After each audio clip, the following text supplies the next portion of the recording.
纽约健康365节目荣誉推荐，CAPA雅美医师协会会员医生、资深儿科医学博士王耀明医生。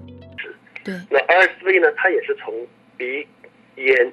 开始，但是呢，它通常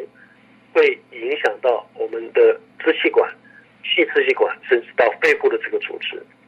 所以这也是为什么说这个呼吸道合胞病毒和流感的病毒的病人呢，他们的全身的症状比较明显，比普通的感冒要更明显。那全身症状包括哪些呢？比如说高烧啊，浑身肌肉疼痛啊，乏力啊，甚至会影响到心肺的功能。第二个的话呢，就是看他有没有全身的这个症状，就从这个